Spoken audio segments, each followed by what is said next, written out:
For all of you who listen to Submersion and own an Android device, go to the Google Play Store and download the Podcast Republic app. It's a fantastic app that allows you to get all of your favorite podcasts directly on your Android device. I personally use the app and I love it.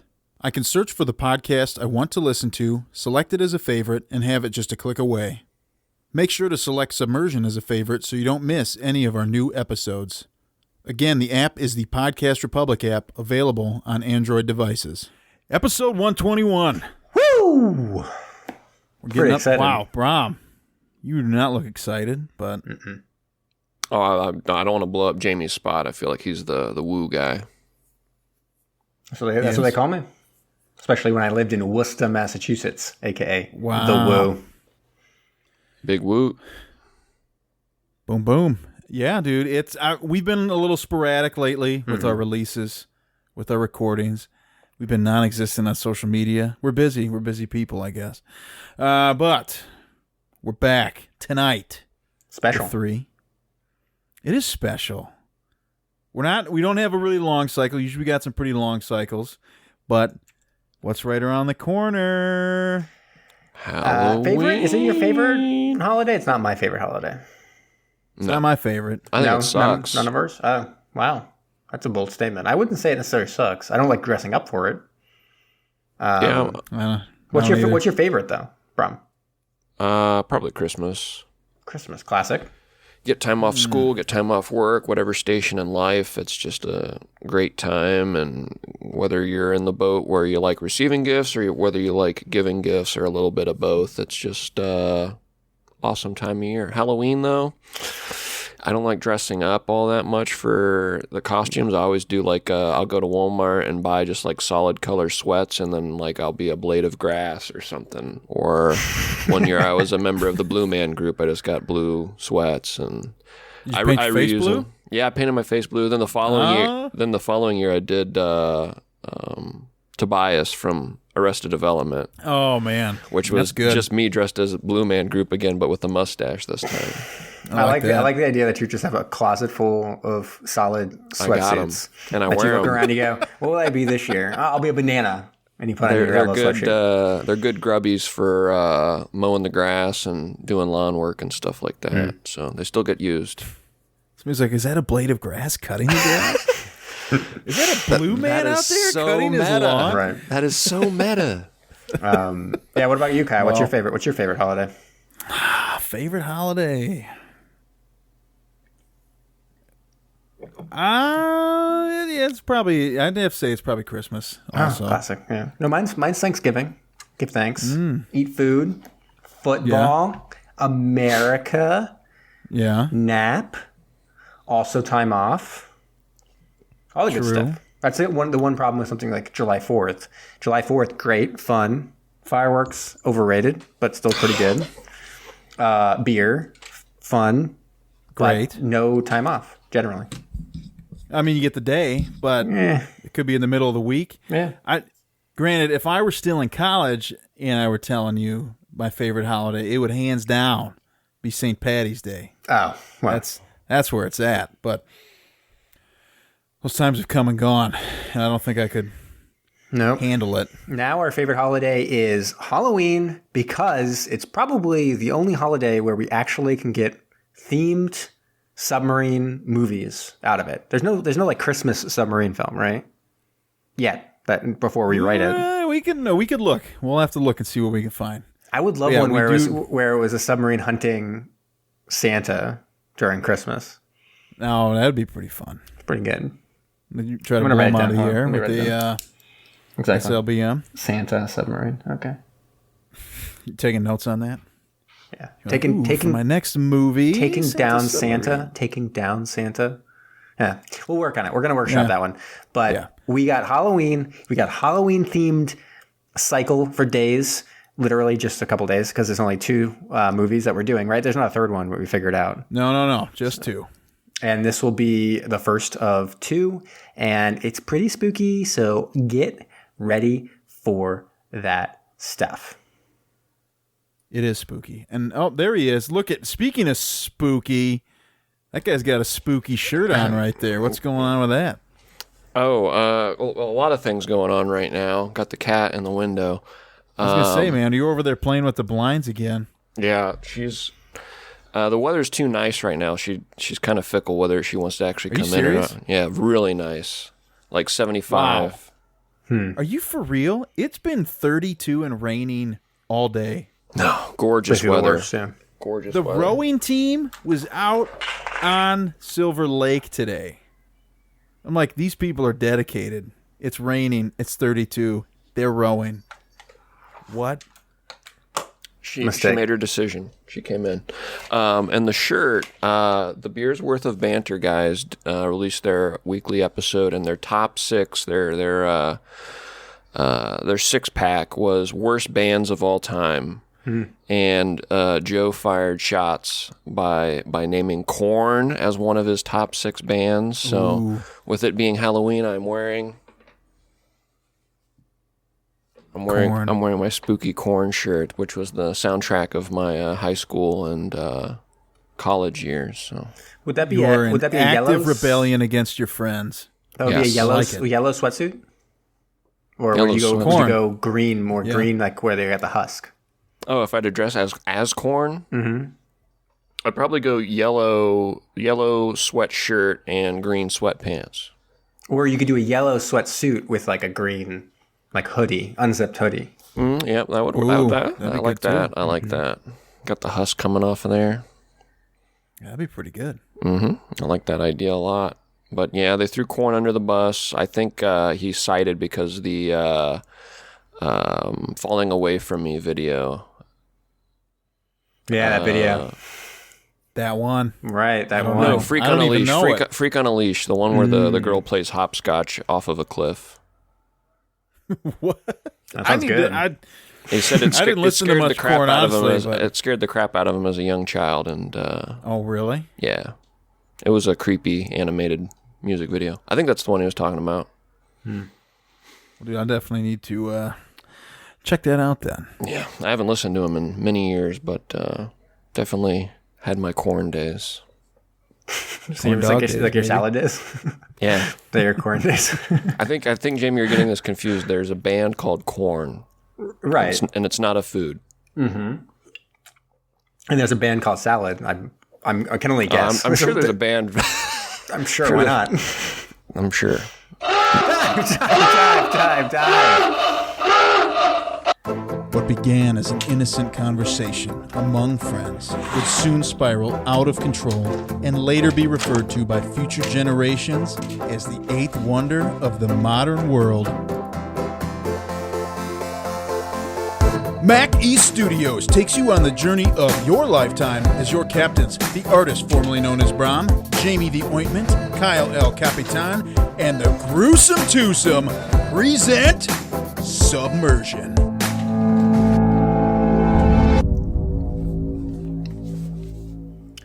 Yeah, All right, no enough gross corn salad, whatever's going on with you guys. A corn salad. That sounds pretty good, though. Yeah, no gruesome twosome. Can't throw it to them to talk about what we watched tonight. So, Brom, what do we got in deck? What's our spooky, scary, Halloween-themed submarine film? First of two. We're going to be doing a Halloween style movie next week, too. I'll cue you in a little bit later with my countdown. So you can hopefully tune in to watch. But this first one, we are cracking into the 2-part TV movie from 2006, Ghost Boat. So spooky, the ghost boat. That sounded more like next week's episode. Oh, Yeah, I that's true. I thought I maybe had a little Mr. Bean type thing going there, but No, it's a ghost boat Yes. with a most boat. That's a joke is. from badmovietwins.com because we watched a film called Ghost Ship, and the joke has been for many years now. That's what I with a thought most this ship. was. You thought this was Ghost Ship?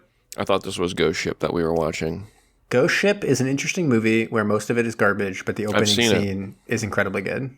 Somehow they made like a really, really, really, really, really, really good 5-minute movie and then trash after that. Screwed it up. Yeah. I would say Really? Ghost Ship ended up being way more of a Halloween style horror movie than this was. Well, let's not disappoint people right off the bat. Right. This was pretty Our creepy. Halloween movie cycle. Yeah. But this was Ghost Boat. I was actually shocked today when I was looking at more of the information about it because we just kind of watched it all together as best friends, holding hands, yucking Party it up. watch. We Party did. watch. Yeah, we party watched watch. that. It was a good time. Distant party Is watch. it legal? Is it legal to party watch? I think it is. Why not? Yeah, I think so. I don't know. But it was made in 2006. If you had asked me when was this movie made, I would have been like, I don't know, 96? But no, 2006 British television film. Based on a novel, which unfortunately I don't think any of us has read. Kyle, did you read the novel in preparation? You know how I am with reading, and I'm very against it. So Just generally I'm negative on against reading. I tell you what, I would read more, but it knocks me out. It's just like if I am awake, put a book in my hand. Like, I don't probably want to get halfway down the page. I think that might be a medical condition. Yeah. It could be. You have to look into that. But it is so 2006. I think you'd call it a David Jason vehicle.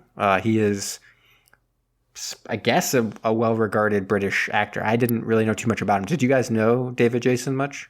Or anything from anything? No. He's not. I don't think Talking I about our recognize lead him. character here. Yeah, the only thing I know is that when I looked at reviews on IMDb, there was one that just had the title, Jason Does It Again, ! So apparently he was a huge fan. I saw that as also, and I was like, maybe he very well could have a following. I guess. But yeah, so it was kind of a smaller movie, ended up releasing on ITV as one of the most expensive dramas ever produced for that channel, and aired as two separate 90 minutes. It's hard to tell whether it was supposed to be something more substantial than that in terms of like potentially getting a major release or anything like that, but obviously that didn't happen. But otherwise, yeah, I think it was, from IMDb, it suggests that it was fairly well regarded, although other places are like saying that it's not well regarded. But like on IMDb, it has like what was it? 6.5 something. Yeah, 6.5 rating, although very, very few reviews because we're probably one of the few people in the world who have actually watched it at this point. Yeah. I think that's fair to say. I didn't catch it originally on the TV release. So, but yeah, that's all I got. Anyone else have anything before we dive on into our Ghost Boat with the Most Boat? It is available on Amazon, but not for free. No, you have to pay money. We do. But I think I couldn't rent it, but for me to own it, I want to say it cost me $4. So wait, you now own I can this? watch this as many times as I want. Wow. All right, we should probably set up some kind of group watch later just to get your real money's worth. I would, yeah. Well, we're going to be annually, party watching. Halloween. Sorry, what are you saying, Bron? I was going to say we're going to be party watching our next one too, I think, right? Oh, yeah. Ooh, I've got it. for sure. Got it going for us. That'll be good. All right. But let's get into this. It's Ghost Boat. And it takes place, and we get a whole bunch of opening kind of like text crawl. That's basically like there was like a boat and it totally disappeared or something. And then they're like, and then it showed up again. So basically, as they explain, there was a British submarine. It went missing in the Baltic Sea during the Second World War. And then in 1981, in the midst and the height of the Cold War, it surfaces nearby a Soviet freighter. And all the Soviets are like, my God. I can't do a Russian impression. I know, Kyle, you've won awards for it. Well, yeah, I know you, but I know that's like part of your job is doing Soviet impressions. So if you want to jump in and do one real quick, that'd be good. Like, man, how do they do it? Come on. What's the quote? I think it's just saying "come on." The word "come on." Come on. Oh wow! Did a Russian guy just step in here? That was really good. I'm secretly Russian, guys. Come on. Wow. Oh, that's not good. Anyways, got a spy amongst us. But oh my God. So, anyways, in compromising people's emails or something, or whatever's going on. So the British get this ship because it's theirs, I guess, and naval intelligence is like, this is insane. We got one back. And so what they think is basically that the Devil's Triangle of the North, or Bermuda Triangle, or however you want to say it, of the North. And I think within the book, they kind of explain that there's like 5 or 6 locations in the world that they suspect are like this. They finally got one back. That things have disappeared into these places, but there's never been a boat that's come back. And here's one of them, and they have a chance to kind of understand better, A, why did the boat come back? Because it seems like there must be a reason. And B, how did it kind of disappear in the first place, and kind of like what was going on with it. And also, what was the and it was also just like a general mystery, because when they open up the hatch and investigate, it's in perfect preservation. Like there's like cigarettes and cards out, like basically everything's preserved, and there's no bodies at all. So it seems like a mystery that they want to figure out exactly what's going on. And they say there are no survivors, obviously, because the boat's empty. Except there's actually is one survivor, which is an original crew member who back in 1943 was found floating in the ocean. And he has amnesia, apparently for decades at this point. He doesn't remember anything about the incident. And he's just been living now as kind of a recluse scientist of some sort. Some kind of... He's like a marine biologist. Yeah. That makes sense. If you have amnesia, in Malta. You can wake up and be whoever you want to be. Right, yeah. So he got living your life, man. He got his PhD. He's living this up in Malta, crushing it, crushing wine, crushing brews. Oh, big time, man. He's just drinking carafe after carafe, just sitting there having a heck of a time, man. During lunch. It's pretty great. And then they come a-knocking, the naval intelligence, and they're like, you're coming with me. And he's like, no, I'm not. Look, I'm drinking this wine. I ain't coming with you. And then we smash cut over him there, like going on the mission or whatever. He is very easy to convince. Yes, he's swayed easily, and he's over there, but he's still not like for sure, hey, I'm going to go on this. But he goes onto the boat, starts walking around, looking around, and he's kind of creeped out by it. There's also a guy there of a similar age to him, Alan Cassidy, and he was one of the original designers. So they're bringing both of them along in order to better kind of steer what they want to do with the ship. And what they want to do is they want to go through each of the steps that the original mission took and kind of show what happens and why it originally happened. The mission kind of played out like it did, and see if anything kind of spooky or creepy or Halloween-like happens on this ghost boat mission. It seems like a bizarre thing, right? Right. And you then think they just want to rip it apart and be like, let's figure out what's going on. But no, let's relive it. Let's relive the voyage. You'd at least want to get some ghosts. You'd want to bust some of those ghosts a little bit before you just like take it for a spin. You would think. Yeah. Because, I mean, that's the thing. Like, I don't know if you know much about the Ghostbusters, but they do love busting. Busting is their jam. They love busting. So I don't think you'd even have to pay all that much. They'd probably do it for free. I would think so. Yeah. And this would have been about the time that they were, well... It's actually maybe a little pre. would have been. Yeah, wouldn't have been a little pre. Yeah, I don't know. Maybe I don't think the Ghostbusters were up and running yet. So maybe that's what actually got why. them started. They heard stories about this. Yeah, this was almost certainly what got them started. But yeah, I can't remember. Was there a way that they got Jack on board? Yeah, it was very easy. Or sorry, very difficult, because they said, we need you to get in the boat. And he's like, there's no way I'm going to get in that boat. And they're like, come on. He's like, okay, all right. Yeah. Oh, that's right. Because they kind of just tell him, don't you want to know what happened?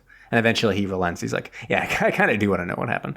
I mean, eventually, that's a bit of a stretch. It's like almost immediately. After he was just like, there is no way in hell I'm stepping foot in that boat. There's no way in Ghost. Want to know? Well, I guess I kind of do, yeah. Yeah. And so then they start going off, and Jack's just kind of like chilling, and there's a bunch of kooky characters on the submarine. Oh boy, they're cutting it up. And they are cutting it up. They are not even... I mean, this is like, what, a 7-day trip, maybe? Something like that. I don't know. It says day one. Ridiculously short. So day one, we're already getting on the sub, and there's a guy... I'm just going to play this clip for you because it's pretty incredible. We've got haircuts immediately.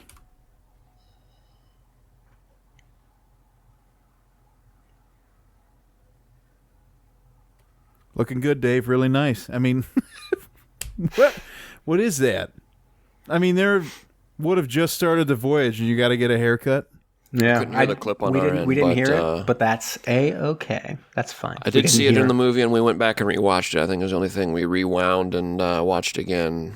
It's the face he makes. The face he makes at the end of making that haircut makes it seem like, oh man, that guy really needed a haircut, and he is crushing. He is crushing his hair hard. Easily, I'd say a top 5 like WTF moment we've had in any of the movies we've watched. Just like what? And I don't think it had any bearing on anything at any point. It's just so funny. It was day one. You might think that I just showed that clip or play that clip just completely out of context. There is no context. No. Like, literally, there's all this other stuff going on, and they just cut on over to a haircutting scene. Yeah. And that's all it is. It's like that long. It's like 5 seconds. And you're like, what the hell is that? Yeah. And they're being escorted by the Oakland, and which is a surface ship. And they're kind of just like going along. Travis is the naval intelligence officer, and he seems a little bit like he's got some kind of ulterior motive. Like, even people are like, man, I don't get on your bad side, because he always seems to have like a game kind of going on, or a way of kind of having his own will take over of anything that's going. But they have an actual captain, Captain Burns, and he's captaining the submarine. And so they're going off, and they have, day one, they're kind of just like hanging out, haircuts going, all that stuff. But almost immediately, there is like a major disaster on this boat, because they're giving like a tour to a guy into the torpedo room. And I can't what actually happens to the boat, but the torpedo kind of comes loose and crushes him, like literally crushes a dude. Day one. Oh, and he gets crushed by the worst part. I mean, it's just like the prop on the torpedo. Straight into his face. I mean, you're done. There's no coming back from that. He's dead. But presumably ghosts did it, I think. But for spooky instance. Right. But then even the captain's like, we're turning back. And Travis is like, hell no. We'll just put him in one of the torpedo tubes, keep him nice and cold, Baltic Sea, and everything will be fine. And he's like, we can't turn back. We can't let this opportunity pass. And it's like, it's day one, and you just had a guy crushed by a torpedo. I think you turn back. We can't possibly too far deep, 20 too deep. minutes back. We are too deep into this mission. Can't give the corpse over to the Oakland. And almost then after that, they lose contact with the Oakland almost immediately at that point. Oakland's out of commission. The crew starts acting erratically a little bit. If they're kind of like even because it's day one. Yeah, and this is going so bad. I think day two, even Jack is starting to have some weird interactions in the boat. There seems to be a little bit of creepiness going on, like hearing voices. It seems like the captain, he's having some memories come back of kind of what's going on. He also kind of accosts some of the crew about what's, him feeling like they are blaming him for something.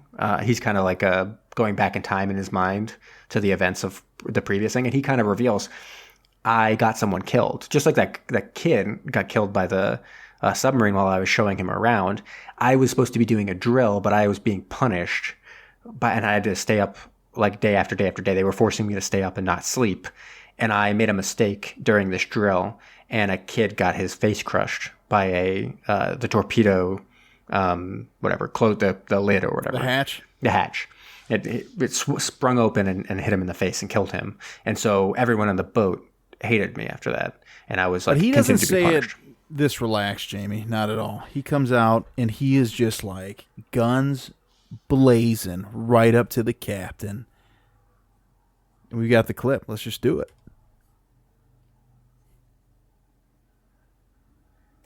I killed a man. Yeah, I'm glad you're recapping it for me and Brom, because we cannot hear it, so we cannot react to it. Doesn't matter. It's on the stream. It's on the stream. That was very accurate reenactment, though. Yeah. And so he's already kind of freaking out, but the rest of the crew start to even be crazier. There's a young guy who's always listening to his music, and he seems to be like the last one that gets taken over. But slowly, everyone on the crew starts to get taken over by I don't want to say that they're not like taken over by ghosts. They start to feel like they are just the people who were on the original mission. And so they even get to a point where they're supposed to be doing like a drill in terms of shooting off or pretending to shoot off a firing drill. And all of a sudden they see on the radar and stuff like that, oh my God, there's like a Soviet contact. It's, coming after us. And they're like, okay, no, there's no way. I know we're in the Baltic, but like, it's fine. It's not, they're not going to, and it's like, oh, they're turning to shoot at us. Like, we need to do something. We need to do something. And everyone's like bickering. And Travis eventually is like, we've got to fire off those torpedoes or else we're going to die. And they shoot off the torpedoes and actually sink what they think is a, I don't know. I guess what do they think it is? They're all believing it's. Do they sink it? There's a lot of right. We don't know what's real right now. No, I mean, I don't know if we ever. Well, no, really know. I think at this point the idea is that they did not actually sink it, right? Because they think that it's a Soviet submarine just because of where they are, but then it's the place where the Scorpion sank a German U-boat in 1943, and so when they go to the surface and they look around, because some people, half the crew is like, we just killed a bunch of people. That's crazy. Like, we need to look for survivors and like help them. And other ones are all like, whatever. Like, we just sunk our enemy. The Germans need whatever. Like, this is life or death, et cetera, et cetera. When they go up, there's no evidence that there's anything there. There's no debris. There's no people. There's no nothing. So almost certainly they didn't sink anything. And even I think Jack says like, the boat's making us think what we want to think. It's making us believe that we're back in 1943 and there's enemies and stuff like that. But that's not really happening at all. Right. Yeah. Because like he's talked about, they're at the exact same time, exact same location, exact same situations happening. What are the odds of this? Yeah, the only weird thing is Cassidy, the Alan Cassidy, the vessel designer guy, the old guy. He says that he personally fitted the Scorpion with fake torpedoes, practice torpedoes, but then they're now live, and so there isn't really an explanation for how the Ghosts made the torpedoes live weapons. Or is it all just in the head, That's the thing that I thought. Are they like the implication at the end of the film is that they would actually cause major damage. Right? By going after, but because they were going, well, anyways, we'll get to it. Yeah. So at this point, Captain Burns and Travis, Captain Burns is like, okay, we got it. Now we realize we had a kid get crushed by a torpedo. We just fired our live weapons and we actually have torpedoes on there. We've got to abort. And Travis is like, hell no. And still is able to kind of convince them to continue on and try to keep on going in the mission. And, I think at this point, what do they find out? Travis is like an ulterior motive. He's like trying to figure out, because he's naval intelligence, he's trying to figure out what brought the submarine back after being away in order to get an upper hand on the Soviets or something. Whatever. Shouldn't most people be wondering why this thing came back? With literally no crew on board, nothing. The thing just came right back, but we got to relive this voyage real quick. Yeah. Just so bizarre. Yeah. So anyways, at this point, they detect some aircrafts. And so they when they're surfaced, and Burns goes up to the bridge and is like, basically like, this isn't real. They're like, they look like World War II German airplanes. And he's just like, this can't be a real thing. Anyways, Travis pulls a gun in order to dive and then attack and kind of get out of the way so they don't get sunk or whatever. And at that point, the fighters seem to strafe the boat. The captain is killed, and Travis becomes the captain. And Jack and Cassidy are like, that wasn't real. Travis just killed the captain and made it seem like it was these fake fighters or whatever. In order to preserve the mission. So now he's the captain, and everyone has gone totally nuts. They all believe that they are in 1943. Even the young kid at this point has like smashed his music player that's been keeping him moored in reality, and he's gone to it. Cassidy at this point thinks it's 1943. Hardy's the only one. Jack's the only one who is basically like, hell no, there's no way I'm back there.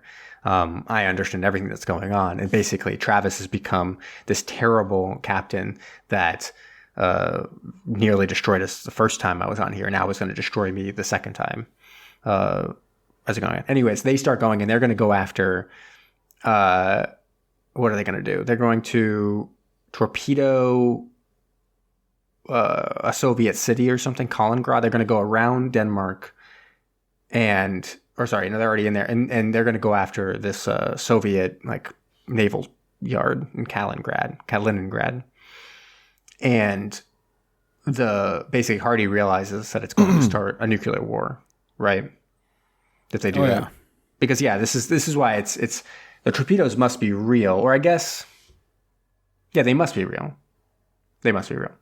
But I mean, then who would have would our now captain have potentially had him switched? No, I don't know. Yes, that's the thing. I think it's all in the head. I don't know. Well, I think it's a head thing. We'll get to it. Because then, while this is all happening, Hardy has been kind of secluded. He's been arrested, put into the brig, which is kind of this under area where he's like locked up. The crew's all like, he sucks. We don't like him. But Cassidy, who is also thinking it's 1943, goes down and wants to talk to him, and because he knows him, he's like, Jack, like, come on, you're being crazy. Like, join us in this mission in 1943. And I think you have a clip for this, right? Or was this the year when he asked about the year? When was he asked about the year? That's way later. That's later. Oh, that's later. That's when they get off the boat. Right. Yeah. So at this point, Jack is able to convince Cassidy that it's 1981, that it's going to be horrific what they do. They have to get everyone off of the boat. And because everything's going to go wrong at this point. And so they hatch a plan that basically he gets Jack out of there. They lock up the guy who's guarding them. They decide we're going to get chlorine gas to go all up in this submarine, and then we'll have to leave because you can't we can't breathe chlorine gas, right, Kyle? Or can you? No, you cannot. It's pretty horrible. And so they're like, that'll force everyone out of there. They've got some gas masks. They get it all going. And so people are starting to get out of there and stuff like that. And so it looks like everything's foiled, except that Travis decides, no, I'm going to stick around and I'm going to make sure that we actually launch these torpedoes. So Jack also stays behind as the rest of the crew, including Cassidy, are able to get off the boat. And they get into their little lifeboats during this or whatever. Time, there was an incredible storm raging. And they are also worried about sinking. And this gave me one of my favorite moments in this entire movie because the sub is constantly being struck by lightning. I think we see it get struck like 5 times. And then literally, right when a guy gets out of the sub, just watch it.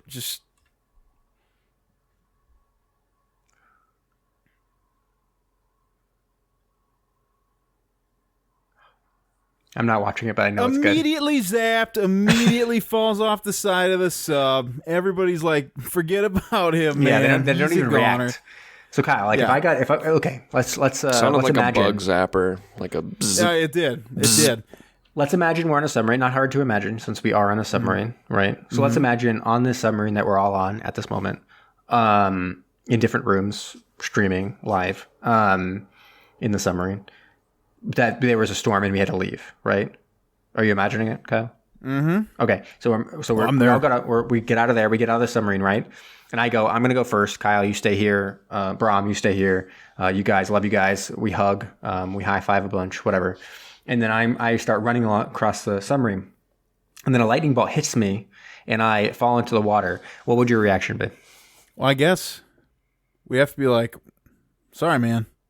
We got to get to those lifeboats. Oh, so, okay. No, I just wanted to make sure that it was accurate what they portrayed in the movie. And I guess you've just said, yeah, it is. Mm-hmm. You'd be like, it was weird because nobody like snickered when it happened, you know? That's true. No one laughed. And you would have, 100, I mean, imagine, I'd probably have like, my hair would be sticking up and I'd be like, have like a scorched face and probably like, yeah. And I'd probably cough some like smoke or whatever. Yeah. I'd be like, there's always Jamie. I was getting struck by lightning. You'd be like Marv from Home Alone. Right. Yes. I'd be just like Marv from Home Alone. Anyways, speaking of Marv from Home Alone, we are back on the boat and, so Jack and Travis, they're gonna. So what Jack does is he rewires the entire torpedo control system. He decides, okay, I'm gonna if I can't stop Travis from trying to do this, I'm going to just explode and kill myself in the process. And so he does it. The torpedoes explode without actually launching. The vessel sinks. And Hardy actually dies, or Jack dies, clutching a photo of his wife that he had found on the submarine. It was still there on the submarine. And he clutches it, and they made such a big deal out of that. Yeah. Him dying with this photo. And I kid you not, we saw that photo for what, maybe like a half a second earlier in the film? Yeah. But then they made that the thing. Mm-hmm. And then they have a kind of a epilogue where they talk about how the Scorpion sunk and the Soviets found it. It looked like it was decayed. It basically was no longer pristine like they had found it earlier. No bodies still on the submarine. And basically everything was closed, and they kind of look at each other and say, everyone's agreed. All the international actors in this have agreed. There was no such thing as the Kaliningrad incident. It never happened. We never were on the verge of nuclear war as a result of a ghost boat with a Moose boat. And the survivors from the sub get picked up by right. Oakland, and who they lost contact with earlier in the film. And our one buddy, who kind of regained his mind, he loses it on a cadet on board.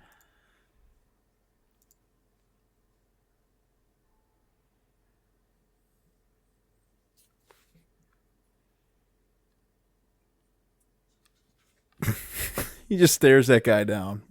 1981. What's the bloody yeah? But yeah, wait, is that the, You is that came the in alarm? under time. You came in under time. Wow. It's no big deal. Don't worry about it. Ghost Boat, the Moose Boat.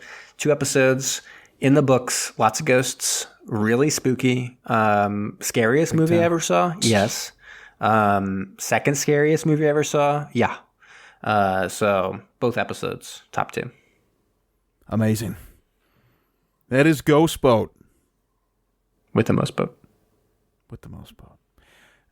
We might want to start getting into some reviews on this guy. Who wants to go first? I think I can go first. I feel like I'm going to come in a little higher than some other people. Okay. I felt like the quality of this was higher than I thought it was going to be. I thought it was going to be a pile of shit. I actually thought the visuals and stuff like that were okay. Acting was fine. Storyline was fine. It wasn't like the worst thing I'd ever seen. And actually, I was pleasantly surprised with the sheer amount of submarine action that we actually were treated to in this film. Because think about it. Torpedo crushes someone day 1. Day, I don't even know, 4, they're talking about wrenches or whatever. We saw a wrench. We saw fire. We saw flooding. We saw, what else were we seeing? No lucky coin, unfortunately. No crush depth. No crush depth, that's we true. Didn't get that. There was some depth charging. What else is there? I think we did. We had tease. accident in the torpedo room. Yeah. Guy was even stuffed into torpedo tube. We had smoking in the sub. We had a crash dive. We had a fire in the sub. Crash dive, yeah. The sub got struck by lightning. Which that guy got struck by lightning. Very That's exciting. That's like a guy also gets struck by lightning. There was a mutiny on board. Mutiny, that's right. And a great haircut. I would say the lightning is the lucky coin of this film. I thought it was fine. It gets a little slow. I'm not going to say it's the most exciting movie that's ever been seen. It's probably not going to be something you pop on Friday night when you're looking for the next movie after Die Hard. You're like, oh, I just watched Die Hard. Man, that was so exciting. I loved it. I love the action. What's next? And someone says, what about Ghost Boat? Ghost Boat. And you say, well, does it have as much action as Die Hard? The answer, I would say, is no. It doesn't have as much action as Die Hard. But better than I thought it was going to be. And I'm going to actually come in, because I don't think it's like a bad movie. I'm going to come in at I think I might give it like a 4.5. I'm going to give it a 5. 5. You want a 5? All right, give it a man. 5. That's pretty solid. I'll go now because Brom left. Don't know where I think he's going. He's gone. But like the things we mentioned, man, it's got so many of the things we're looking for, and even some things we didn't know we were looking for. I never knew that we could have a sub get struck by lightning, and let alone when we try to escape, our crew's getting struck by lightning. Right. That's pretty exciting. Yeah. Hilarious. And one thing I wonder if, because next week we're watching a movie that's much newer. This was 2006. Mm-hmm. They didn't know about the ins and outs thanks to our podcast, Right. about all the different things we want to see in a submarine movie. They just landed on that naturally. They knew it. I'm wondering if the one we're watching next time, whether it's, having listened to our hit podcast, whether they will be keying in on it, but in a more purposeful way because of us. I'm betting that they will be. Yeah, but it is kind of amazing. It's almost like they listen to us. I know. They literally hit like every check mark you could just. The only thing except for crush depth, we didn't get that. I wonder, is it possible that this podcast existed during World War II, and then it popped out now? Yeah. As a result I think of we're more of a Vietnamese war. Okay, so in the Vietnam War, we got lost in Devil's Triangle, Asian version of it. We popped out now, but in 2006, the people who made this movie listened to our podcast from the Vietnam War. Exactly. And that's exactly what happened. It's pretty incredible. Think about it. That's why they call me the ointment. I'm on top of it. I'm thinking about it. So everything that they did in this movie is what we're looking for in a sub movie. I thought it was actually shot really well because a lot of these TV movies and stuff we see, they're not actually in a sub. They're actually in a sub. The storm scene when they are getting rocked and people are escaping, I know there's a lot of like the jerking the camera around or whatever to create some motion, but it actually looks really good. Less the lightning strikes, like the lighting and all that's really good. And I thought the acting for a TV movie, I thought, okay, here we go. This is pretty decent. Yeah, and usually when you have a TV movie as well, like the lighting and the makeup are not good. So when the captain pulls out his dick, I'm like, TV movie level stuff. This time, Hollywood level junk. You know? Yeah, crazy stuff. Glad you didn't forget to get that in there. No, I just remembered it. I'm so proud of you. Thank you. And like acting, good. I've been kind of impressed by some of these TV movies lately, like that On the Beach one. I know I gave that the highest rating, but I thought, wow, actually, here we go. I think I may have liked this one more than On the Beach, but really? I'll have to go back. Yeah, I think my Blasphemy. rating actually may reflect that too, but maybe not. The story I thought was a little bit bizarre. I mean, it was fine, but we never learned what really happened. Is it just the souls of the old crew possessing people?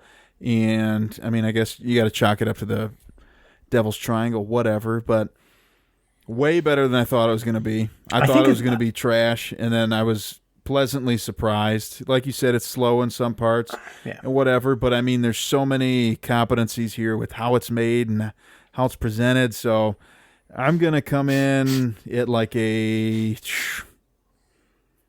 I don't know, like a 5.25. Nice. Yeah. No, and what was I going to say? I was going to say something, but now I forgot. I forgot what I was going to say. Guys, what do I do? Maybe my review will jog my memory. Ugh, what a mistake. Let's start it over. Guys, let's start this episode over. I can't let it go like that. We'll just cut all this out. Look at him just grinning. Well, I had a number in my head, and I'm not going to change it, even though it's quite a ways lower than you guys. I will completely agree. Production quality was surprisingly competent. But then again, you reminded me of On the Beach. That too actually was surprisingly competent for a TV movie. And I don't know why that is. I feel like most made-for-TV movies are absolute garbage, but throw a submarine in the mix, and I don't know, they figure their shit out. Remember that one with Sam Neill? It was like so slow. It's so boring. I feel like I enjoyed that one a lot more than Jurassic this one. Boat? Jurassic Boat, yeah. No, it was... Jurassic Boat was a good one. Was that Submerged? I think it was, yeah. I enjoyed that one a lot more than this. I definitely enjoyed On the Beach way more than this. Like you said, competently made. I'll give them the props. I think the acting was fine. I didn't really recognize anybody other than Ian Poulston Davies, who played a villain in Marcella, which I watched on Netflix. But in spite of all that, they seem to be all fine actors. But it was just such a slog. It was so boring, and it was really long, being a two-part television movie. I will agree with that. It was very long. It's over 2 hours long. Yeah, and it was rough. It was a rough watch. It wasn't what I was expecting, which I can't dock it for that, but I was expecting it to be a bit more of the on-the-nose ghost horror film, instead of like kind of the ambiguous, was that a ghost? And like, were these ghosts doing these things? I do wish it was much more straightforward ghost story, because I would have liked some spooks. You know what I'm talking about? Yeah. Yeah. Some spooky, scary stuff. Yeah, there wasn't really. We teased, I think, at one point about a jump scare that was just a guy like got too close to the camera or something. There was some weird stuff with the cinematography, like getting really close and zoomed in on people's faces. And smash cuts and stuff like that. Torpedo room scene, you remember? Where all of a sudden the camera just like backed out of the hatch really fast. You're like, what's going to happen? We thought it was going to close, and then the scene just changes. We're like, what the heck was that? And the framing. I mean, I think what you're talking about is like literally the framing of some of the shots are straight up like right on someone's face. And it just goes back and forth between like super, super close-ups. I presume it has something to do with the typical over-the-shoulder conversation. No. Just like it's like straight up on their face. Yeah. Anyways, it was closer to a psychological horror kind of thing. I was expecting more of a supernatural ghost slasher kind of horror. And even then, I can almost say it's more of a suspense film. But again, I'm not going to dock it for not being what I expected, but it was still just way more boring than what I was expecting. And there were some really funny moments, obviously. I wonder if we weren't party watching, how funny. I mean, I think I still would have really latched onto that haircutting scene. I'd have been just really confused. But no, the lightning strike would have 100% come up. I don't know. God. That might have went by. Really? Might have passed by like a ship in the night. Lightning strike is amazing. Oh my gosh. It was so good. I don't know. I kind of come to expect the dumb shit and made for TV movies. And I think that was just kind of a really dumb movie.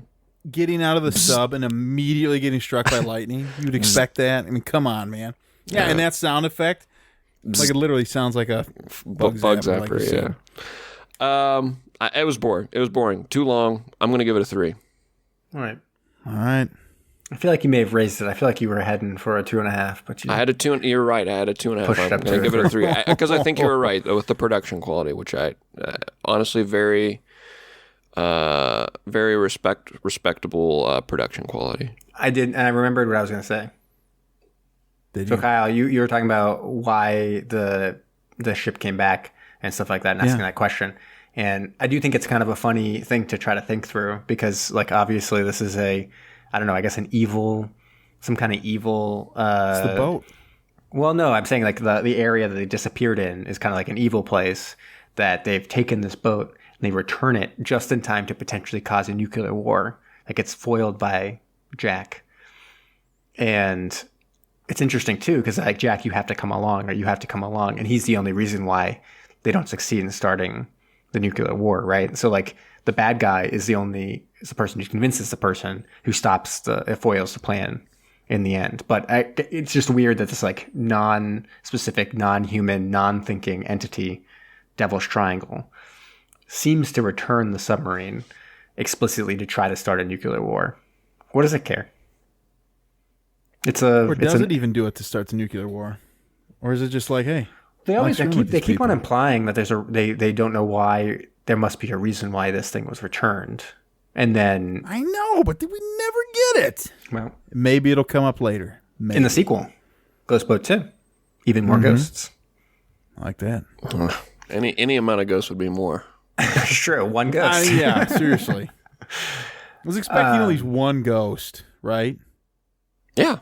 There was one where the guy said, "Captain, you're needed somewhere in the conning tower or whatnot." And we're like, "Oh, is that our first ghost?" And just kind of left it ambiguous. That was the only one. Yeah. Was Below starting Johnny Depp, was that made before or after this? After. I think before. No, it was it's like before. Early 2000. Yeah. Wow. So I guess this was a sequel. Anyways. Yeah. All right. Since the one pair of that gruesome twosome is not here, neither of the gruesome twosome is here, do we jump straight into trivia? Yeah, let's do a little bit of trivia. Let's see what you got, man. Ready? Movie was announced in 2005. David Jason the main character, was enthralled by the book Ghost Boat, and adapting it was a long-held wish of his. That is cited on Wikipedia, so you know it's real. And that's crazy. His long-held wish was adapting Ghost Boat, and guess what? Wish came true. Did it. Dude, good things take time, right? Right. Maybe that's why he did so good in his role. Yeah, he really invested. He was just very passionate about playing it. Right. And then the submarine used in it. So the submarine, as it cruised along the ocean, was a non-diving replica. So it could cruise around, but it couldn't dive, obviously. Come on, that'd be crazy. Build a replica that could actually dive. But it was built in Malta, and it was a modified S-33 from U-571. So it was a German boat, German submarine in U-571. They modified it for this film, which was also shot in Malta for those scenes, and tried to make it look like a British submarine. But even in the goofs of IMDb, they say there's a goof right here. Oh, it's supposed to be a British submarine, but come on, it looks much more like a German type 7C U-boat. Come on. Please. So it wasn't the one in Black Sea. No, so this is the thing. So one thing is that when you look at the filming locations on IMDb, they say submarine interiors was at Hack Green Nuclear Bunker Museum in Nantwich, Cheshire, England, right? And so but that's not listed as being a filming location for Black Sea. I still think it looks like it did when they got inside. Yeah, but it's not listed, and I couldn't really find anything specific to link it for sure between the two. But I think it probably is. I don't know. It was Black Sea is a British movie. Here's a submarine interior at a England museum. Like I just feel like it is probably the case, but it's just not listed anywhere. It's hard to find out some of these things. Ghost Boat's not a particularly huge film, despite us making like a 4-hour podcast about it. Yeah. I think you need to launch off into like a 1-year just journey and quest to get answers about this and see if it was actually the submarine interior from Black Sea. Yeah. So anyways, and just to kind of talk about a little bit about the film, the novel that they made this film off of. So the novel was a 1972 book. It was set in 1974. It revolved around the reappearance of a Pacific submarine, the USS Candlefish, so not a British submarine, but a U.S. submarine, 30 years after it disappeared in the Pacific. And they kind of talk about how there's a bunch of different spots, 5 in the northern hemisphere, 5 in the southern hemisphere, that are these weird geomagnetic anomaly locations. And that's what the Candlefish fell into and then came back out. And the idea here wasn't so much that they were trying to take advantage of how it kind of came and went through this anomaly for their own. They would just wanted to figure out why it came back, and so they were going along the mission to see if they could figure out why. They didn't really care so much how, just more with exactly why it happened. And then it seems like indicate from the Wikipedia that the story concludes with them being uncertain whether they actually bomb Tokyo, which seems kind of crazy. So they don't actually end it with it like this never happened kind of deal. Right. Yeah. No, it seems like they say like it's on its way to potentially go after Tokyo. It's supposed to be more of like a horrific idea that they all become kind of obsessed with this boat and are on their way to destroy Tokyo. It's kind of weird. And then, in terms of Phantom Zone, so we can go on to Phantom Zone. Ooh, little Phantom Zone. Here we go.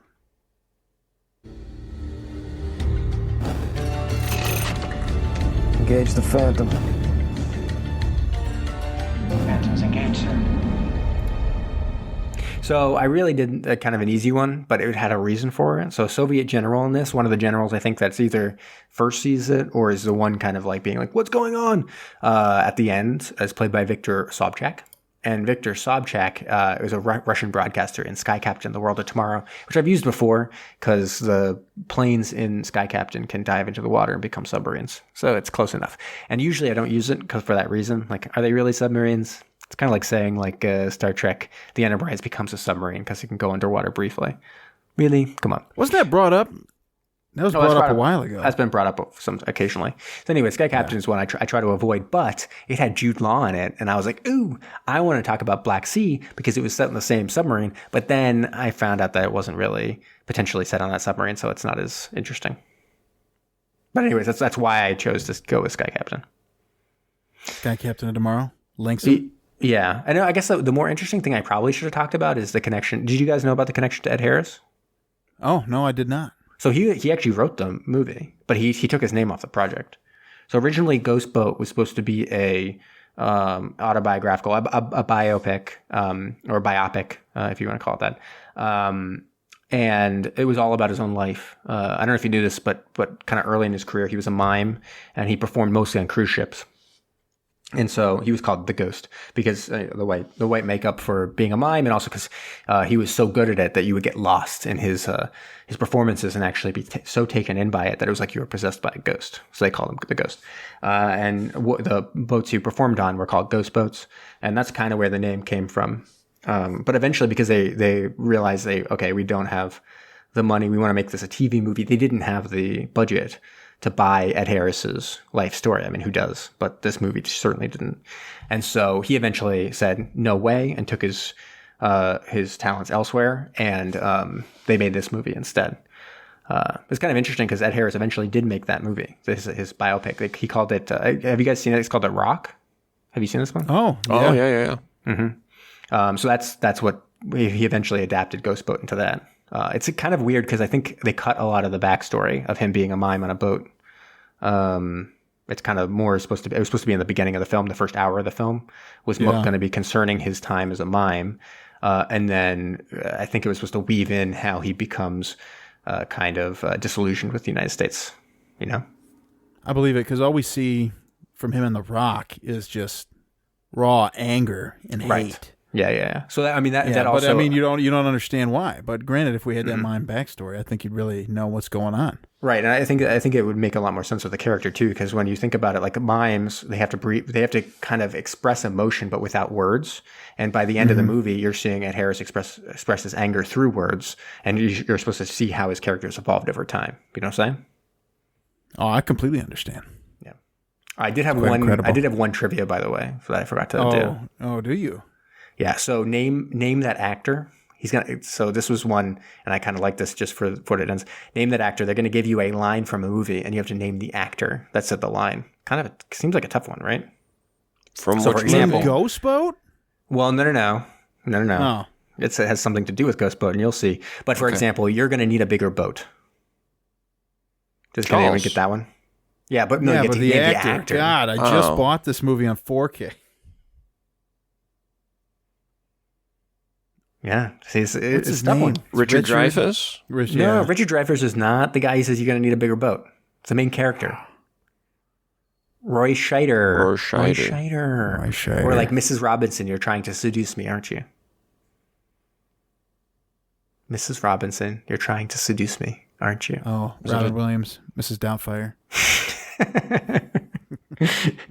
Yes, I know. It's... Is that a James Bond? Nailed it. That's Dustin Hoffman. That's from The Graduate. Come on, guys, you're terrible at this. Wait, are we? How about this one? Sub movies. What's going on here? How about this one? I'm gearing up to the one that's relevant. I'm surprised that you guys can't get any of this. Cinderella story. Out of nowhere, a former groundskeeper now about to become the Masters champion.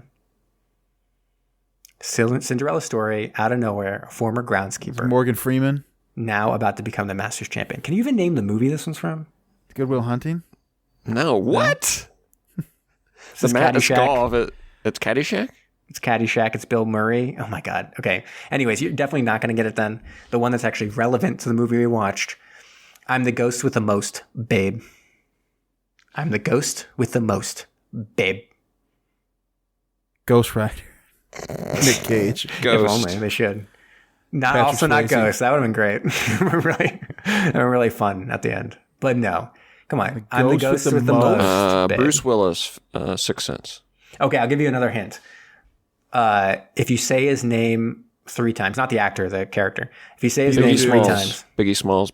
So who played Michael Beetlejuice? Keaton? There you go. Kyle gets it. He wins. You win the game. Beetlejuice. You win the game. What the hell does Michael Keaton have to do with this? I'm the ghost with the most. Ghost boat with the most boat. Oh, gotcha. That's an inside joke, Jamie. Yeah, there's a lot Not of an loose inside connections joke. here. I have been saying it over and over again. It is now an inside joke for the podcast.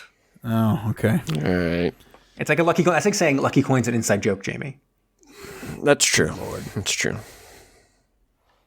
Well, our Twitch followers here, they know what's going on. They're getting the quotes. We're not getting them. We just suck. I'm really not a movie buff. Really? I'm learning this from the podcast. Are you more of a music buff? No. Oh, because I just had a puzzle. I'm I was just doing buff, that was baby. He's just in the buff. Oh, I like that. You're a buff. I'm just the Buff squared Buff. over there. with Love the the buff most stuff. baby. Loves his buff stuff. Oh, man. All right. Yeah, dude, I know. Some of these movies, I'm into some obscure things, though. Jamie, if you would have been like, great, Snakes on Crack, I would have known that one immediately. Name that guy. Sam Is that Jackson. Samuel L. Jackson? Exactly. Yep. Sam Jackson. Name that movie. Snakes on a Plane. There we go. Good. There we go. Black Snake Moan. How I've only about this seen it one? once. Can you get this one? You ripped my shirt? I don't Rip know. my shirt. No, I don't know. I talked to you about this movie last night. Jurassic Park. No. I didn't talk to you about Lost Jurassic World. Park Jurassic Park 2. No. Jurassic Park 3. It's a Nick Cage quote from Mandy. Oh, Mandy. Yeah. Gotcha. Yeah. That actually sounded like Nick Cage now that I play it back in my head there. Dude, I'll send you the clip. You'll be like, wow. It's the weirdest, it's the most Nick Cage-esque thing in that movie. So that was kind of funny. But anyways, it's time for a little Phantom Zone. Nope. Subs Worldwide. There we go. What am I doing? Losing it. All Phantoms right. Worldwide over there. Everybody's favorite segment. It's subs worldwide.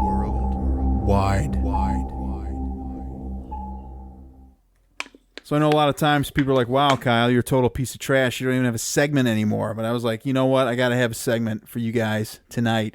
And Ghost Boat took place in the Devil's Triangle. Jamie was leaning in there. I was going to say with the most, but I didn't want to interrupt that. I almost said it. But took place in the Devil's Triangle. I was like, ooh, how fun. I thought maybe this is different than the Bermuda Triangle. It's not. The Bermuda Triangle and the Devil's Triangle are synonymous. But I figured, hey, let's do a little learn about the Bermuda Triangle. For whatever reason, when I was younger in the 90s, I remember hearing about the Bermuda Triangle a lot. No idea why, but I just did. Maybe that was what you did. You're young, like, ooh, let's get fired up about the Bermuda Triangle. So, you guys know much about it? I know that, like, per whatever, nautical mile or whatnot, per square nautical mile, it actually doesn't have nearly as many disappearances and strange occurrences as many other places on the planet. Look at him. I'm over there ruining the illusion. Doubter. Right we have a doubter on our hands. Wow. I'm a Debbie skeptic. Dowder over there. What are you, a round earther too? Why don't you get out of here, man? What the heck's going on? I don't know much about it. I know it's around Bermuda, and it's real spooky, scary, and probably there's like a wall of fog, and you're like, we shouldn't go in that fog. But then someone's like, but what's in it, though? And then you go into it. Exactly. That's how it all got started. So, according to Wikipedia, this is one of the most heavily traveled shipping lanes in the world. And, Jamie, it is around Bermuda. It stretches from Miami down to San Juan, Puerto Rico, up to Bermuda. Wow. Some people, well, that's up for contention. Some people say that it doesn't just go to Bermuda, it goes all the way to the coast of Ireland, which is a little out of control. But I'm like, then what's the point? Why is it the Bermuda Triangle? It's the Atlantic Ocean. Irish It's called the Triangle. Atlantic Ocean. Exactly. But so there are a number of things that happen here. Ships and planes go missing. We'll see what the heck they go missing Doubt. for. Doubt? Doubt. This guy's got doubt. I'm Right here. spamming. I'm spamming the pointing at X him. button. That guy's got You're doubt. pointing at me. But so it actually became like a bit of a quote unquote legend in 1950. There were various like news outlets and whatever that were posting about it, sensationalists and whatever. But there was a famous incident called Flight 19, where 5 U.S. Navy members in a torpedo bomber went missing. And there was even a Navy panel that said the last transmission from them said, "We're entering whitewater. Nothing seems right." And they said, "We don't know where we are. The water is green. No, white." And then a Navy board inquiry said that the plane flew off to Mars. Wow. Which kind of weird. I don't know why they would say that. But so there's a number of reasons that have been attributed to things going missing in the Bermuda Triangle. So compass variations, because people aren't necessarily accounting for when the magnetic north changes. The Gulf Stream for ships, because it's just, I guess, really powerful there. People just basically screwing up, not doing great. Weather and rogue waves, which is a wave that's over 100 feet. Then this I thought was really interesting. This is methane hydrates, which I don't know if you know what that is. I had no idea what the heck it was, so I'll enlighten you. It's basically when there's just this giant, like, underwater methane gas explosion. It releases all these bubbles up to the surface, and they've tested this in labs with all the bubbles. There is not enough buoyancy to hold a boat, so the boat will sink. They're able to do that with scale boats, which I thought was kind of interesting. And then here's where it gets really interesting. Atlantis, the Atlanteans left a bunch of technology around, so that probably screws with the computer systems on boats and planes. And then the obvious choice here, aliens. So I think it's pronounced aliens. Oh, with an M. aliens, yes. Mm-hmm. Doubt. So there have been notable number of losses. There's been over 50 ships and 20 airplanes that have gone missing, according to Britannica. The USS Cyclops in 1918 with a crew of 309. But there were 2 other sister ships with the Cyclops that also sank in the North Atlantic. They were all hauling ore, and it was extremely dense, and nobody accounted for that. And so they just overloaded the ships and sank them. The Carroll A. Deering, which it was found run aground in North Carolina in 1921, no one on board. Flight 19, as I mentioned. People say maybe it was a navigational issue and they just ran out of fuel. Star Tiger and Star Ariel passenger planes went missing in 1948 and 49. Douglas DC-3 aircraft with 32 passengers. Connemara 4, which is a yacht, in 1955. And then the KC-135 Stratotankers, 2 airplanes collided in the air. So, Brahms' friends, the doubters, and probably the truth here, began linking disappearances, they began doubting the disappearances and said that these weren't really spectacular. So Larry Kusche, I'm not sure if I'm saying that right, Kusche, said that a lot of these stories that were coming out were poorly presented. Research was done bad. They're fabricated, just sensationalized. And as Brahm noticed, there was not a significant increase in the number of ships or planes that were going missing in this area compared to anywhere else. If storms were occurring in the area, that was left out of the information that was presented to people. So there could be just a raging storm that could be near impossible to sail through, but that was left out. And he also said that the numbers were inflated. If a boat was said to be missing, that was the end of it.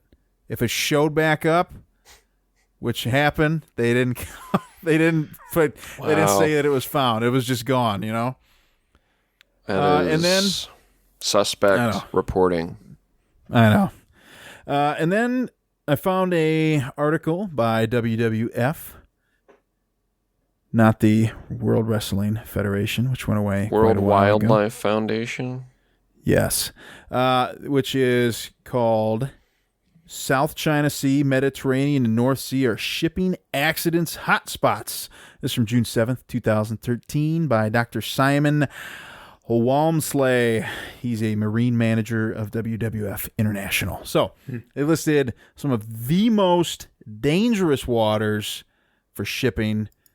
And believe it or not, the Bermuda Triangle wasn't even in them. We got the South China Sea and the East Indies, Mediterranean, the Black Sea, North Sea, the British Isles, and the East Sea or Sea of Japan. Silver Lake. I found out that's an area of contention. So Silver Lake not on there. It's not on there, which is Lake amazing. Superior not on there. No. And then, what do you guys think here? What percentage of ships are lost due to rough weather, leaks, or the ship breaking in half? Not a collision. What percentage? Of all ships of all time? Or of all disappearances? Just ship losses, yeah. Ship losses. Percentage of what all was included in the events there? Rough Breaking weather. in I know half. there's a lot of events here. Rough weather, leaks, or breaking in half, but not a collision. I feel like it's going to be quite a bit. What other disappearances are there? Just navigation, poor navigation. I'm going to go with 50%. I'm going to go high too. I'll go 83%. Jamie hit it on the nose. Wow. 50%. Nice clean round number. Yeah. What percentage of ships lost do you think are cargo vessels? 62%. 32%. 50% again. Oh. And then the Right. I win. second most likely cause of losing a ship, what do you think it is? It's not piracy, I'll give you that. Gambling. Okay. Maybe. Lost the ship. It's easier than you think.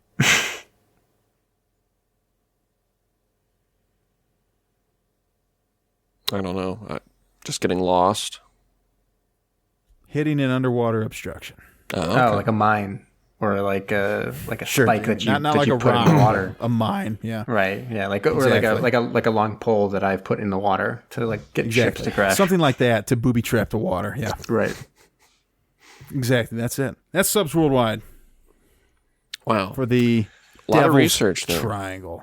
I'm doing what I Yeah. can. More like Bermuda Triangle Worldwide. I know, but I didn't have time to record Bermuda Triangle Worldwide, so I went Subs Worldwide. But Bermuda Triangle Worldwide. all right, How many subs have been lost in the Bermuda Triangle? Did you say that? I did not see that. Probably none because subs are the best and they never get lost. It's true. That's a good point. There's been no combat there, really, right? Bermuda? Yeah, everybody's too scared of it. They're like, Open dude, sea.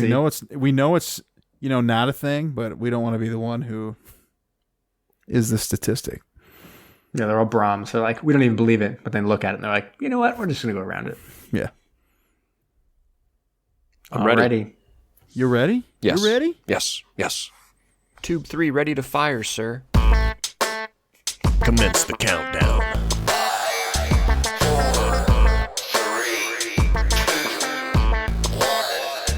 Give it to me. Give it to me. All right, so we are doing our little. What are we going to do? 2-part Halloween episode thing. I think we got 2 weeks queued up here. With it being the month of October, I know I've got a few friends that really pile on the horror movie watching. Some get into it even in September. They're such big fans of Halloween and horror movies. And I've been actually watching a lot of horror movies too. I didn't watch a lot growing up. Never was really a fan of the teeny bopper slasher movies or anything like that. So good. Not a big jump scare guy, but some of the cerebral horror and supernatural horror I can get into. And I've watched some good ones, and I've got access to a lot more movies now too. But I watched Aliens for the first time each on both those. Really enjoyed those. I think I would give The Edge. Those from the library per your recommendation. Well, I mean, I've got the first Alien, and I recently watched that also, but... Yeah, I will say, and it's not like a groundbreaking statement. I think it's a pretty common sentiment, but like one of them's more of an action film, one of them's more of a horror film. I think that's generally how it's talked about. Yeah, Aliens is definitely more action oriented, and I'd say I enjoyed it a little bit more. I liked the exploring the colony there and everything that went into the investigating the hallways and narrow corridors and everything turned into an action movie like you said, and trying to escape it. I'm a big Metroid fan. It's probably my favorite game, Metroid Prime, and it reminded me a lot of Metroid, and enjoyed those. But I also watched John Carpenter's They Live, rewatched John Carpenter's The Thing last night, and watched The Color Out of Space. You watched that? I watched it. With Nick Cage? Yes. Oh, thoroughly enjoyed it. Have you guys seen it yet? I haven't. Nope. I bought it because it was on sale on Prime Day, and it was sent to me, but it was like open, and then the back was like slit, which is weird because there wasn't even like a digital copy. So I was like, I got to send this back. But well...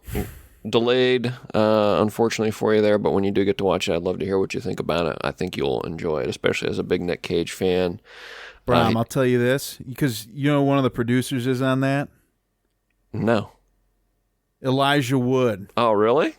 Yeah. That's cool. Because I was telling Jamie about this last night. There's this incredible movie with I love that movie. Nick Cage. In Vegas? The one in Vegas? Oh, the one where they're on screen together? Yeah. All right, so there's that one, but then... The Trust? The Trust. After they worked together on that movie, Elijah Wood was producing this other movie called Mandy, and he's like, we got to get Nick Cage on. And he was just the way... I was watching the behind the scenes, the way he talks about Nick Cage's acting and stuff, he's like, on stage with him, he's like, it was absolutely amazing. He's like second to none, and he's like, I knew we had to have him, and I'd highly recommend Mandy. The Trust is it's the same amount of producers. That's awesome. Yeah. They're kind of building out a big bromance then. I didn't even realize that. That's cool. The Trust is famous in our circles because it was the movie that we had to be insistent to a trivia. We went to a Nick Cage trivia and cleaned up. Let's just say we just like destroyed all competition, all comers. Yeah, it's just a demolition derby, mostly because Kyle is a huge Nick Cage fan. I'm also a huge Nick Cage fan. I can't take the credit. Jamie is the one who knows like everything. They had the category where they said which of these actors have not appeared in a movie with Nick Cage, and they claimed the answer was Elijah Wood. When we wrote, I think we just chose someone because we were like, I don't even understand. This is all these actors are in there, and we had to show him the fact that all the actors were in movies with Nick Cage. He's like, they're not in a movie, and I pulled up like on IMDb. I'm like, I just watched this movie last week.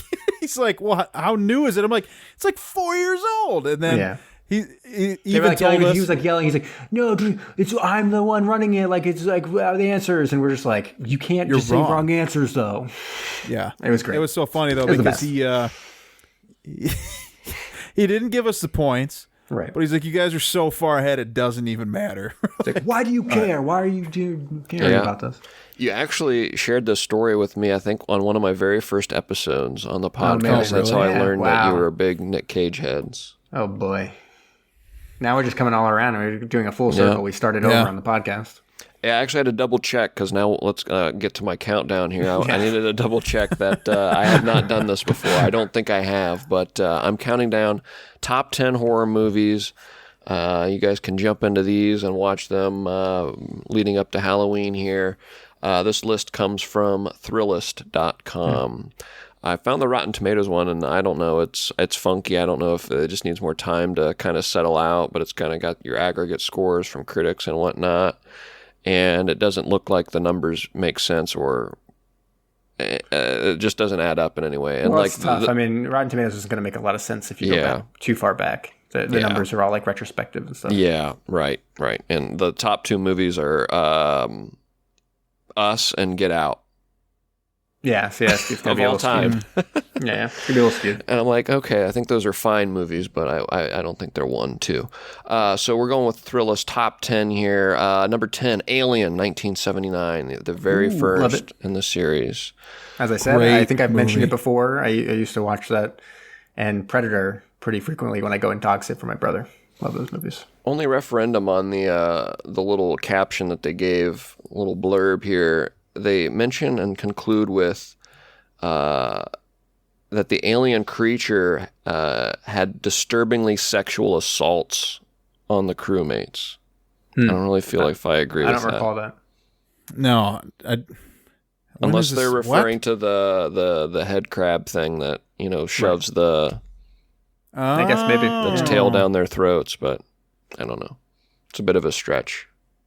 I wouldn't call it disturbingly sexual. Number 9, Jaws, straight out of 1975. And Martha's Vineyard. The funniest thing about Jaws, being from the island of Martha's Vineyard, having grown up there, and having just visited there and stuff, still my home base. It is really weird when a film, especially one that's that famous and people watch frequently, uses a place that you live, because they'll be driving somewhere in one of the scenes, and I'll just be like, where are they going? And then they'll be like driving. The next scene, the car will be going somewhere else. I'm like, what? That's like 5 miles away. Like, wow, they're going the opposite direction now. And so it's like all weird, like where they're driving, and you're like, that doesn't make any sense. I can't say I've ever had that experience being from where I'm at. I'll be like, what? He was just in Gayhead, and now he's down in Edgartown? What is going on? I guess the closest experience for us would probably be like Cleveland, because that's a huge location for shooting films nowadays. Oh, so like with like Howard the Duck, you're like, what? That's not the Quicken Loans Arena. Number 8, Nosferatu, 1922.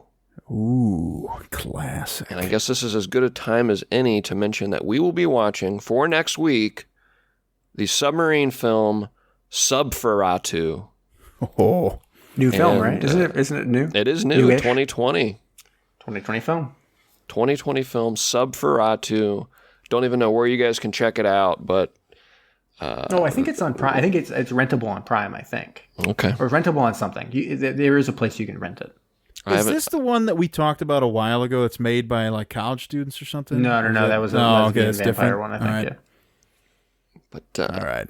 Number 8, Nosferatu, the inspiration for many, many vampire films that would ensue. Number 7 is The Fly, 1986. I've actually never seen that. With Jeff Goldblum? Yeah. Never seen that. Have you seen that transformation he goes through? Beefcake Jeff. I love those Goldblum. kind of things. That's the thing. Like if I love The Thing, I love that kind of visceral, practical effects kind of stuff. Yeah. And I've just never seen that one though. Speaking of, number 6, John Carpenter's The Thing from 1982. It should be higher. It's one of my favorite movies of all time. I agree, and it wasn't anywhere to be found on Rotten Tomatoes, so I'm like, dude, fuck that list. I think it. I feel like it wasn't necessarily at the time super well regarded. I don't know if that influenced it a little bit in terms of not being able to reach like the top heights on Rotten Tomatoes. But at the time, I think when it was released, it wasn't like people were like, "Oh, this is a super classic." Yeah. But now, obviously, people. I just think the narrative and that's just like the perfect movie. Just like So wondering the whole movie, like even rewatching it, like you immediately forget everything and like all the dynamics of like who is it still like in so and so, or did it like reach so and so? Yeah, it was amazing. Just it's a visual feast. That's a perfect winnowing like flies. movie. Yes, it's a great movie, both visually and the story's awesome. Number 5, Night of the Living Dead, 1968. Oh, Interesting. They chose the first. Well, I mean, I guess not super interesting. I mean, it's the first one, so that's They do a good reference one. the sequel, which they also call the Casablanca of zombie cinema. Yeah. The second one and the third one are both quite good. What's the second one's in I think the second one is Dawn of the Dead. That's in the mall, and that one I think is considered. I would consider that the best one probably. Is there a Day of the Dead, or is it just Dawn of the Dead? So it's Night of the Living Dead, and then there is Return of the Living Dead is the other series. I kind of branched off of it, I think. Okay. Dawn of the Dead, is that where they're in the house? So Night of the Living Dead is in a house. Night of the Living. Sorry. Yeah. And then Dawn of the Dead, I think, is a mall, and then there's Day of the Dead, which I think is in a bunker, if I'm remembering. And there's Land of the Dead too. That's kind of like the contemporary reboot that George Romero did, right? Yeah, maybe. I mean, he continued to make films, so there's like 7 in the series. Number 4, though, Halloween, 1978. A lot of these are like The Godfather or like the film that launched a huge franchise. So yeah, and I would kind of switch The Thing and Halloween. Halloween's really good, but I prefer. That's one I haven't seen, and it doesn't really fit into the box that I'm looking for of horror movies. I'm not really big into the slasher style. If you really dive into a particular series, it's almost like Stockholm Syndrome. So like if you just watched Friday the 13th, you'd be like, this movie is terrible. If you watch all of the Friday the 13th in like a month, you would get out of it being like, I love the series and they need to make a new one now because you just like get so deep into it. Even though all the movies aren't very good, like overall, you're just like, I need a new one. Give me a new one now. I don't know which of these I will jump into next because really I've only seen like 2 or 3 of these so far. Number 3, what was your question? No, I was going to ask if you had seen a particular movie, but we'll see if it comes up on the countdown. Number 3, Psycho, 1960. That's one I have seen. Had to watch this for film class. I do love it. You always forget every time that I pop this one in to watch again, I always forget how it starts, which is like a totally kind of random, doesn't seem like it has anything to do with a horror film at all. It's like a money laundering thing or something. I've actually never seen it. It's good. It's a good one. There's some real creepy stuff in it. I mean, they could make it pretty creepy, even though it was old. And it's even got our boy Anthony Perkins. Love Anthony Perkins. On the beach. Friend of the show. Number 2, The Exorcist, 1973. Ooh. Have you guys seen this one? I have not. Yeah. This movie, when I was younger, scared me just because it was like one of the first things I saw where it was just like, wow, this is wild. Yeah, I've never been super, guys, you say like I'm not into slashers. I've never been super into like possession, although some of the scariest movies I've ever seen are possession movies. It's just not necessarily the style of horror that I'm looking out for, but things, I mean, nowadays, I think that's probably the most common when you think of the Conjuring series, or the most popular, I guess, with the Conjuring series is all kind of possession, exorcisty type things. And it's got a friend of the show, Max von Sydow. That's true. He was the priest, right? Mm-hmm. And number 1, you guys have a guess on this? Number 1. Now the Exorcist is out the window. So yeah, I mean, it's funny because you'd almost say maybe Nightmare on Elm because it's the main series. It's one of the other major series, and it hasn't been mentioned yet at all. Yeah. The only other one I'd mention would be potentially Rosemary's Baby. Yep, those are both on this list. It's a top 60 list. Oh. But those aren't there. Ask is, some people consider Jurassic Park a horror film. No. But Snakes on a Plane could also be considered a horror film. Another one I'd ask is it possible? Oh, let me ask you a quick question. What decade is it from? The 70s. 70s. Yeah, I don't. And while you think about it, and on the topic of is it a horror film? Number 22. Do you guys consider Seven a horror film? I don't. With Morgan Freeman. Yeah, Morgan Freeman, Brad Pitt, Kevin Spacey. When was like The Birds? Oh, that was 70s? like 50s, right? Oh, okay. That is it's a good call though, because it's potential. You know, you'd think it'd have to be something like that. I don't know. I mean, I'd be surprised if they did something like I don't know. What is it? Tell me what it is. It is the Texas Chainsaw Massacre. Oh, that's good. And man. that's another one. That's another one where I've watched the entire series of it at this point. And I don't know. It's not quite the same. I think it hasn't necessarily benefited from having been remade a couple times now. And the later ones are pretty rough. So only really the first two are, probably of particular interest. Whereas Friday the 13th, they're ludicrous and they're kind of silly. So they're kind of fun. And then Halloween gets really bad really quick. So that's another one that's kind of like that. Okay. Really only the first few are interesting in the Halloweens. After that, they just kind of like fall apart. Well, I know I'm going to be watching Subferatu as my next horror movie, but I think after that, honestly, of all these that appeals most to me, I think I might check out The Fly. Interesting, yeah. I think if you wanted to see one of those major series, I do love Nightmare on Elm Street, if you haven't seen that one.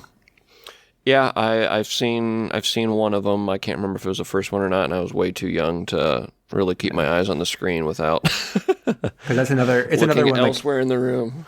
Yeah, so like Halloween. Entirely. Halloween is like eerie. Friday the 13th is kind of shitty, but like as I said, it's kind of fun to watch the entire series.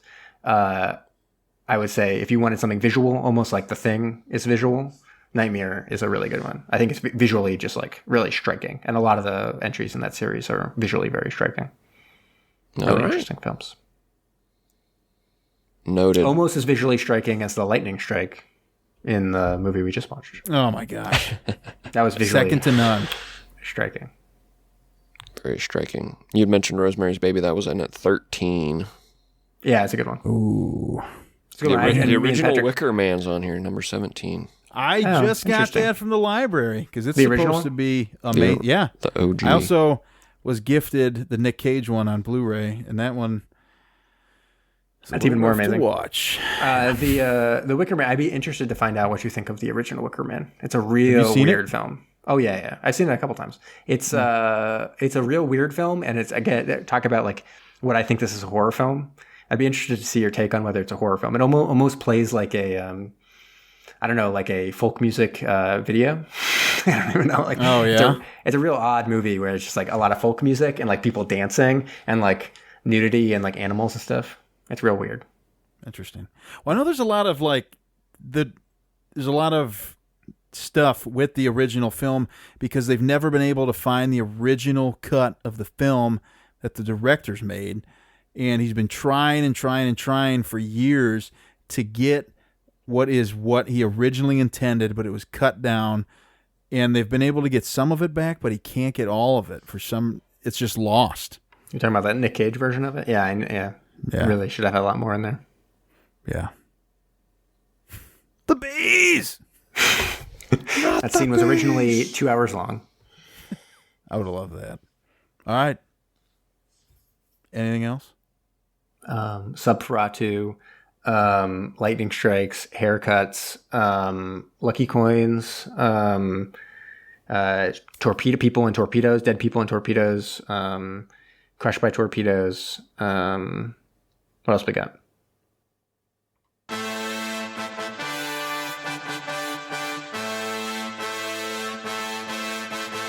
Thank you for listening to Submersion. Don't forget to subscribe for new episodes every Thursday. If you like what you heard, please leave us a rating wherever you listen. Want to interact with us? Follow us on Facebook, Instagram, and Twitter. We also love to get messages from all of you. If you have a suggestion, a comment, or just anything you'd like to share, please email us at macestudios@gmail.com.